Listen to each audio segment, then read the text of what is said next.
জনপ্রিয়তা নিয়ে বলছি। বাংলাদেশের নিকট অতীতে যদি আপনারা কোনো জনপ্রিয় ব্যক্তির কথা মনে করতে চান বা মনে করতে পারেন, আমার মনে হয় যে আপনারা আমার সাথে একমত হবেন যে ব্যারিস্টার সুমন তিনি আসলে গত সময়ের সমসাময়িক সময়ের খুবই জনপ্রিয় একজন ব্যক্তি ছিলেন। আপনারা কেউ তাকে মানবতার ফেরিওয়ালা, কেউ হেমিলিয়নের বাঁশিওয়ালা অনেক কিছু বলতেন। আমি তাকে বলতাম যে তিনি শেখ হাসিনার চেয়েও মাঝে মাঝে মনে হয়েছে তিনি জনপ্রিয়। যদি একই জায়গায় দুটো মিটিং ডাকা হতো, একটা শেখ হাসিনার জন্য, একটা ব্যারিস্টার সুমনের জন্য, আমার বিশ্বাস সুমনের জনসভায় মানুষ বেশি হতো। কেন বলছি দেখেন, এই যে জনপ্রিয়তা, এই জনপ্রিয়তার আপনারা দেখেছেন যে কি তুঙ্গে ছিল, আর সেই জনপ্রিয়তা তার একটি মাত্র কথা বা একটি অবস্থানের কারণে একদম মাটিতে মিশে গেছে। এই হচ্ছে বাংলাদেশ। তাই এখন যারা খুব বেশি জনপ্রিয় বা জনপ্রিয় হওয়ার মতো চেষ্টা করছেন বা নিজেকে জনপ্রিয় ভাবছেন, এটা তাদের জন্য একটা বড় একটা শিক্ষা যে কোনো জনপ্রিয়তাই বাংলাদেশের মানুষ বেশি দিন মনে রাখে না, বেশি দিন পাত্তা দেয় না।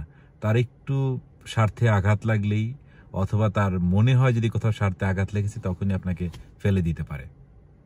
গল্প বলি সুমনের সম্পর্কে। একবার মাঝরাতে আমরা পুরান ঢাকায় গিয়েছিলাম।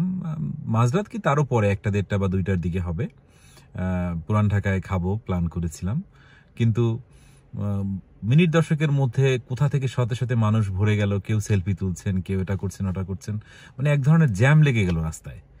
এবং আমরা বন্ধুরা খুব মানে অপাংতেয় মনে হচ্ছিল যে তার জনপ্রিয়তার কাছে। তখন মনে হলো যে আসলে এখানে তো আসলে জ্যাম লেগে গেছে, আমরা ওকে নিয়ে ভেগে যাই। তো এক ধরনের ভেগেই টিএসসিতে চলে আসলাম, এসে পরে চা খেলাম।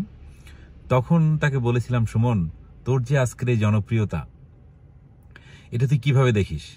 তখন সে বলেছিল যে দেখ, বাংলাদেশের মানুষ আমাকে তুলতেও সময় নেয়নি, আর ফেলতেও সময় নিবে না। আসলে সত্যিকার অর্থে তাই। কেন আপনারা তাকে ফেলে দিলেন? তার অপরাধ কি সেটা আমি চিন্তা করার চেষ্টা করেছি। অপরাধ হচ্ছিল সে নিজের টাকায় ব্রিজ করেছে, নিজের টাকায় খেলোয়াড় তৈরি করেছে, নিজের টাকায় সবকিছু করেছে, নিজের জীবনকে বাজি রেখেছে। অনেক দুর্নীতিবাজের বিরুদ্ধে কথা বলেছে। ছাত্রলীগ করেও একসময় যুবলীগ থেকে তিনি বহিষ্কৃত হয়েছেন। নিজে নির্বাচন করেছেন, যদিও ডামি নির্বাচন বলছেন, কিন্তু সে তো ডামি ভোটে নির্বাচিত হয় নাই। সে তো প্রপার ভোট পেয়ে নির্বাচিত হয়েছেন। হ্যাঁ, কি করেছেন আপনাদের চোখে, কারো কারো চোখে? তিনি আন্তর্জাতিক অপরাধ ট্রাইব্যুনালের প্রসিকিউটর হিসেবে দায়িত্ব পালন করেছেন। এটা অবশ্য বর্তমান সবাই খুব একটা জ্বালাময়ী জায়গা। তাহলে কথা হচ্ছে, দেখেন, তিনি তো চাকরি করেছেন। যেমন এখন তাজুল সাহেব চাকরি করেছেন, আপনারা তাদেরকে ক্যাঙ্গারু কোড বলতেন, এখন এটাকে কি কোড বলবেন আমরা জানি না। তো সেম কোডে তিনি চাকরি করেছেন। এখন চাকরি করার জন্য যদি মনে করেন যে তিনি অপরাধী, তাহলে করার কিছু নাই। আর সে অপরাধের প্রায়শ্চিত্ত বোধের জন্য তো তিনি তার জায়গা থেকে সর্বোচ্চ স্যাক্রিফাইস করে কাজ করেছেন বাংলাদেশের জন্য, অনেক ঝুঁকি নিয়েছেন। তারপরে আসি হচ্ছে যে বলতে পারেন যে না ভাই, আরেকটা কাজ তিনি করেছেন। যখন এই আন্দোলন চলছিল, তখন তিনি শেখ হাসিনার পক্ষে দাঁড়িয়েছেন। দেখেন, এটা হচ্ছে তার আদর্শের জায়গা। তিনি মনে করেছেন যে এটা আসলে সত্যিকার অর্থে এক ধরনের পরিকল্পিত প্ল্যান হচ্ছে, পরিকল্পিতভাবে এটা হয়েছে, এবং সেটা সে পক্ষে দাঁড়িয়েছে। এর মানে এই না যে সে আসলে দেশের বিপক্ষে দাঁড়িয়েছে, যেটা হয়তো 71-এ দাঁড়িয়েছিলেন। বলতে পারেন হ্যাঁ, এই মুক্তিযুদ্ধের তিনি রাজাকার।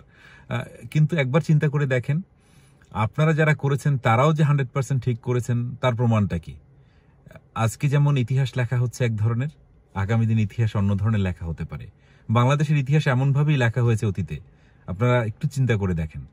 তাই এই ব্যক্তিকে আপনারা আজকে খুব অপরাধী মনে করছেন, তাকে জেলে পুরেছেন হত্যার দায়ে, অন্য দায়ে। আমার বিশ্বাস যে সুমনের আনা বয়স আছে, বের হয়ে আসবে।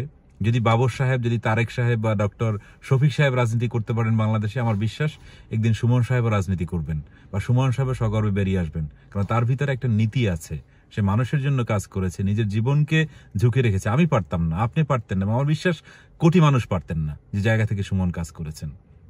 কিন্তু তারপরও তাকে আপনারা এইভাবে বিচার করেছেন, কারণ আপনারা হচ্ছেন হুজুগে বাঙালি। এই যে কথাটা আছে, আপনারা হুজুগে চলেন। আজকে যেমন হুজুগে সুমনের বিপক্ষে, আগামী দিন সুমনের পক্ষে।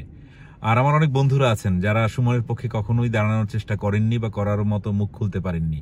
তাদের পক্ষ থেকে ক্ষমা চাচ্ছি বন্ধু। আমরা কেউ কিছু করতে পারিনি, না আমি, না আমার অন্য বন্ধুরা, এমনকি দেশের মানুষও তোর জন্য এনাফ কিছু করতে পারিনি। আমরা গুণীর সমাদর করতে পারি না। ক্ষমা করিস, যদি কোনোদিন সময় হয় সুদে আসলে সেই সব ঋণ পরিশোধ করে দিব। সে পর্যন্ত ভালো থাক, সাহস রাখ। জীবন সংক্ষিপ্ত, বাট এত সংক্ষিপ্ত না যে তোকে আরেকবার চান্স দিবে না, অবশ্যই চান্স দিবে। সে পর্যন্ত ভালো থাকিস, নতুন করে ইতিহাস তোকে লিখতে হবে। আল্লাহ হাফেজ।